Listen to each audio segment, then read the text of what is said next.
Hi guys. അപ്പോൾ കുറേ ദിവസങ്ങൾക്ക് ശേഷമാണ് എനിക്ക് ഇതൊന്ന് കിട്ടിയത്. കുറേ ദിവസമായിട്ട് ഞാൻ ഇത് നോക്കി നടക്കാറ്, പക്ഷേ എവിടെ എനിക്ക് കിട്ടിയില്ല. അപ്പോൾ ഞാൻ എൻ്റെ ഒരു കൂട്ടുകാരൻ്റെ കയ്യിൽ ഇത് മേടിച്ചു കേട്ടോ. അപ്പോൾ അവനാണ് എനിക്ക് തന്നത്.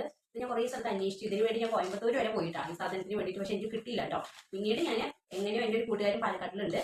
അപ്പോൾ അവൻ്റെ കയ്യിൽ ഒപ്പിച്ചത് എന്താ സാധനം നിങ്ങൾക്ക് ഇത് കാണുമ്പോൾ തന്നെ അറിയും. ഇതൊരു വിജയാണൻ്റെ കൊടിയാണ് കേട്ടോ. അപ്പോൾ ഞാനിത് കുറേ ദിവസമായിട്ട് തരികയാണ്, ഇവിടെ ഒന്നും കിട്ടിയില്ല. അപ്പോൾ എൻ്റെ ഒരു കൂട്ടുകാരനാട്ടോ തന്നത്. അവൻ വന്നിട്ട് വിജയ് ഫാനാണ്, പാലക്കാട്ടിൽ വിജയ് ഫാനാണ്. അപ്പോൾ അവനാണ് എനിക്കിത് തന്നത്.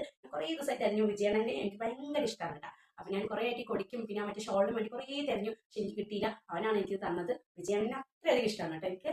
അപ്പോൾ അവർക്ക് വോട്ട് ചെയ്യാനോ നമുക്ക് അവൻ്റെ മാനാടോ അതിനൊന്നും പോകാനൊന്നും പറ്റില്ലെങ്കിലും ഇങ്ങനെയെങ്കിലും ഒന്ന് സപ്പോർട്ട് ചെയ്യണ്ടേ. അപ്പോൾ ആ കൊടി ഞങ്ങൾ അങ്ങനെ എൻ്റെ കയ്യിൽ എത്തിയിട്ടുണ്ട്. അപ്പോൾ ഭയങ്കര സന്തോഷമായി എനിക്കിത് കിട്ടിയപ്പോൾ. അപ്പോൾ ഇത് ഞാൻ ഈ വീട്ടിൽ എവിടെയെങ്കിലും ഇതാക്കി വെക്കൂട്ടോ. അപ്പോൾ ഞാൻ നിങ്ങൾക്കും കൂടെ കാണിച്ചു തരാമെന്ന് വിചാരിച്ചു. വിജയണ്ണനെ വോട്ട് ചെയ്യാനൊന്നും പറ്റില്ല, പിന്നെ നമ്മൾ കേരളത്തിലായി പോയില്ല. അപ്പോൾ എനിക്ക് ഈ കൊടി എങ്കിലും വേണമെന്നൊരു ആഗ്രഹം ഉണ്ടായിരുന്നു. അങ്ങനെ എൻ്റെ കയ്യിലെത്തി. അപ്പോൾ കേരളത്തിൽ ഒരുപാട് വിജയ് ഫാൻസ് ഒക്കെ ഉണ്ടെന്ന് എനിക്കറിയാം. അപ്പോൾ ഞാനും അതിൽപ്പെട്ട ഒരാളാണ് കേട്ടോ. ഭയങ്കര ഫാനാണ്. അപ്പോൾ ഞാൻ മാനാടൊക്കെ നോക്കുമ്പോൾ എനിക്ക് പോകാനൊക്കെ ഭയങ്കര ആഗ്രഹമുണ്ട്. അപ്പോൾ ഇക്ക ചോദിക്കുന്നത് നിങ്ങൾ പ്രാന്താണോ? സത്യമായിട്ടും പ്രാന്താണ്. അത്രയ്ക്കും വിജയ് പ്രാന്താണ് കേട്ടോ.